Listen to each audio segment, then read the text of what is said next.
News9 live देख रही हैं आप और मैं हूं आपके साथ प्रज्ञा सिंह। बहुत बहुत स्वागत है आपका हमारे आज के इस खास प्रोग्राम में। आज के इस प्रोग्राम में एक बार फिर से बात करेंगे श्रद्धा वालकर के केस की। श्रद्धा वालकर के केस का आरोपी इस वक्त कोर्ट के आगे गिड़गिड़ाता हुआ नजर आ रहा है।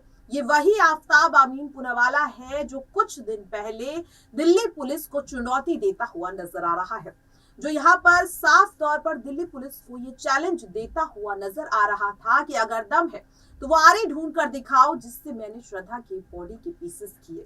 अगर दम है तो श्रद्धा का सर ढूंढ कर दिखाओ। और वाकई में ये दोनों चुनौती अभी तक पुलिस के लिए चुनौती ही बनी हुई है, क्योंकि इन दोनों गुत्थियों को पुलिस अभी तक सुलझा नहीं पाई। लेकिन आखिरकार अब तक आंखों से आंखें मिलाने वाला आफ्ताब क्या वजह है कि जब उसकी कल कोर्ट में पेशी हुई तो वो क्यों गिड़गिड़ाने लगा?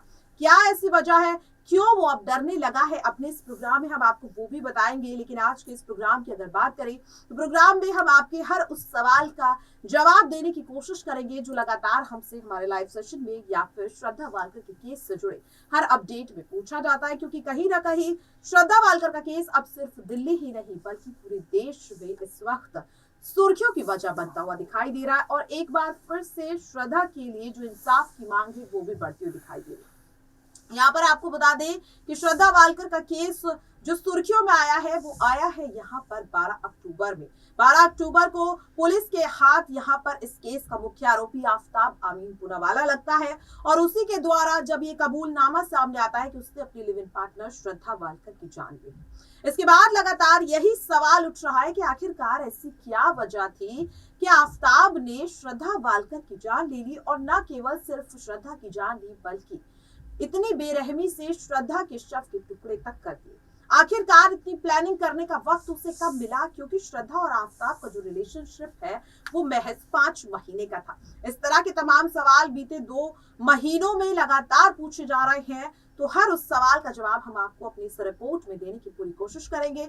बिना किसी देरी के अपने इस खास प्रोग्राम की शुरुआत करते हैं।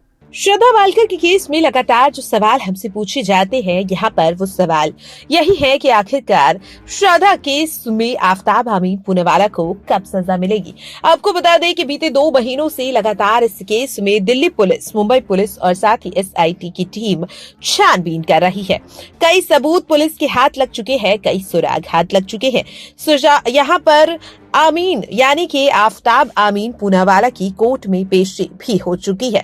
आपको बता दें कि कल भी आफ्ताब की कोर्ट में पेशी हुई, जिसके बाद कोर्ट ने आफ्ताब की न्यायिक हिरासत को 4 दिन और बढ़ाने का फैसला ले लिया, जिसके बाद अब आफ्ताब की कोर्ट में पेशी आने वाली 10 जनवरी को होगी। तो यानी कि जब आफ्ताब को पिछली बार 6 जनवरी को कोर्ट में पेश किया गया, तो उसके बाद अब 10 जनवरी में कोर्ट में उसे पेश किया जाना है। लेकिन आखिरकार आफ्ताब की लगातार पेशी क्यों हो रही है? आफ्ताब की लगातार न्यायिक हिरासत को ही क्यों बढ़ाया जा रहा है और क्यों आफ्ताब को सजा नहीं हो रही? तो आपको बता दें कि साफ तौर पर अगर यहाँ पर बात करें कि क्यों इस तरह की चीजें हो रही हैं, तो आपको बता दें कि जहां एक और दिल्ली पुलिस के हाथ कई सबूत लग चुके हैं, कई सुराग लग चुके हैं, लेकिन अभी भी कई ऐसे सबूत हैं जिनकी तलाश लगातार पुलिस कर रही है। इसमें सबसे पहला अगर सुराग होगा तो वो है वो आरी, जिसका इस्तेमाल आफ्ताब ने श्रद्धा की बॉडी के पीसेस करने के लिए किया। साथ ही जो सबसे बड़ा और दूसरा सुराग है वो सुराग ये है कि आखिरकार आफ्ताब ने श्रद्धा सर को कहां फेंका। यहाँ पर तो ये भी शक जताया जा रहा है कि शायद आफ्ताब ने श्रद्धा के सर को पूरी तरह से नष्ट कर दिया है। दरअसल आपको बता दें कि आफ्ताब ने पुलिस रिमांड में पूछताछ के दौरान ये बताया कि श्रद्धा की जान लेने के लिए उसने कई वेब सीरीज, कई हॉलीवुड मूवीज, कई बॉलीवुड मूवीज और साथ ही कई रियल लाइफ इंसिडेंट से इंस्पायर केसेस को कई बार देखा, स्टडी किया और पूरी प्लानिंग के साथ उसने श्रद्धा की जान ली और साथ ही उसके बॉडी पीसेस को अलग अलग करके दिल्ली के मेहरौली के जंगल में फेंक दिया। आपको बता दें कि सिर्फ मेहरौली ही नहीं बल्कि गुड़गांव के जंगल में भी आफ्ताब ने कई बॉडी पीसेस को फेंका है। हालांकि पुलिस श्रद्धा के 35 टुकड़ों में से 23 टुकड़ों को बरामद कर चुकी है। हालांकि जब CFSL की ओर से श्रद्धा वालकर की DNA रिपोर्ट आई तो उसके बाद ये खुलासा हुआ कि 23 में से केवल 18 टुकड़े ही श्रद्धा के हैं। बाकी के 5 टुकड़े किसके हैं, ये गुत्थी अभी तक सुलझ नहीं पाई। इसके साथ जो सबसे बड़ा सवाल पूछा जा रहा था वो ये था कि आखिरकार श्रद्धा वालकर के केस में पिता विकास वालकर लगातार जो आरोप लगा रही है, लेकिन वो उस वक्त कहाँ थे जब बीते 3 महीने से श्रद्धा लापता थी।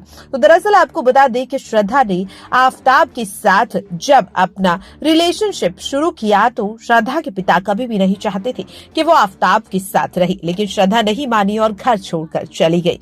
उस वक्त जब श्रद्धा के पिता ने बेटी को रोकने की कोशिश की तो आफताब ने श्रद्धा को मैनिपुलेट किया, जिसके बाद श्रद्धा ये कहकर घर से निकल गई कि अब मैं बड़ी हो चुकी हूँ और अपनी जिंदगी के फैसले खुद ले सकती हूँ।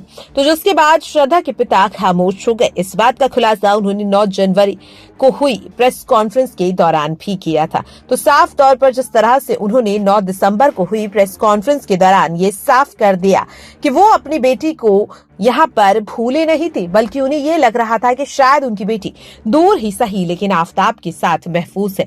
लेकिन जब बेटी से बात नहीं हो पाई, दोस्तों द्वारा बेटी की कोई जानकारी नहीं मिल पा रही थी, तो उसके बाद फिर श्रद्धा को ढूंढने के लिए उनके पिता विकास वालकर निकल पड़े। और अब जिस तरह से लगातार श्रद्धा के लिए वो इंसाफ की गुहार लगा रही है, इंतजार इसी बात का है कि आखिरकार इस केस में अब श्रद्धा को इंसाफ मिलेगा या नहीं। इंतजार इस चीज का भी किया जा रहा है कि इस बार क्या 10 जनवरी को जब आफताब को कोर्ट में पेश किया जाएगा तो आखिरकार कोर्ट क्या कड़ा फैसला सुनाता है। तो साफ तौर पर देखने को मिला कि जिस तरह से यहाँ पर जो लगातार सवाल सबसे ज्यादा पूछे गए, इसमें सबसे पहला सवाल यही है कि आखिरकार श्रद्धा वालकर के केस में आफताब को कब सजा मिलेगी। तो आपको बता दें कि अभी तक यहाँ पर पुलिस छानबीन कर रही है, कई सबूत कई सुराग पुलिस के हाथ लग चुके हैं, लेकिन जो सबसे बड़ा सुराग यानी कि श्रद्धा वालकर का सर और साथ ही वो आरी जिसका इस्तेमाल आफताब ने श्रद्धा की बॉडी के पीसेस करने के लिए किया था, ये दोनों ही पुलिस के हाथ अभी तक नहीं लग पाए हैं। इसके साथ यहाँ पर श्रद्धा केस में आफताब के खिलाफ सजा इसलिए भी नहीं सुनाई जा रही है क्योंकि श्रद्धा का पोस्टमार्टम नहीं हुआ है। तीसरी जो सबसे बड़ी वजह है वो ये है कि अभी तक श्रद्धा वालकर के केस की चार्जशीट दाखिल नहीं की गई है, जिसकी वजह से कोर्ट यहाँ पर अभी आफताब के खिलाफ फैसला नहीं सुना पा रहा है। वहीं दूसरी ओर जो लगातार सवाल पूछा जा रहा है वो ये है कि आखिरकार जब आफताब श्रद्धा के साथ मारपीट किया करता था, उसे जानलेवा धमकी दिया करता था, जिसका खुलासा खुद उस कॉल रिकॉर्डिंग से हो चुका है जो मुंबई पुलिस के हाथ लगी। तो यहाँ पर ये सवाल लगातार उठ रहा है। यहाँ पर आपको बता दें कि श्रद्धा वालकर की व्हाट्सएप चैट जो सामने आई थी उसमें वो साफ तौर पर अपने एक्स बॉस से ये बात बताती हुई यहाँ पर व्हाट्सएप चैट को देख करके लग रहा है कि उससे बताया कि आफताब उसके साथ मारपीट करता है, लेकिन जब भी वो घर छोड़कर जाने की कोशिश करती है तो आफताब उसे बना लेता है और ऐसे में वो मान जाती है। तो कहीं ना कहीं साफ तौर पर कहा जा सकता है कि श्रद्धा आफताब से इतना ज्यादा प्यार करती थी कि शायद उससे लगता था कि अब आफताब सुधर जाएगा। जो तीसरा सबसे बड़ा सवाल वो ये कि आखिरकार जब आफताब ने श्रद्धा की जान ले ली और 5 महीने तक श्रद्धा का कुछ अता पता नहीं लगा, तो आखिरकार श्रद्धा के पिता विकास वालकर इतना इंतजार क्यों कर रहे थे, क्यों उन्होंने अपनी बेटी को ढूंढने की कोशिश नहीं की।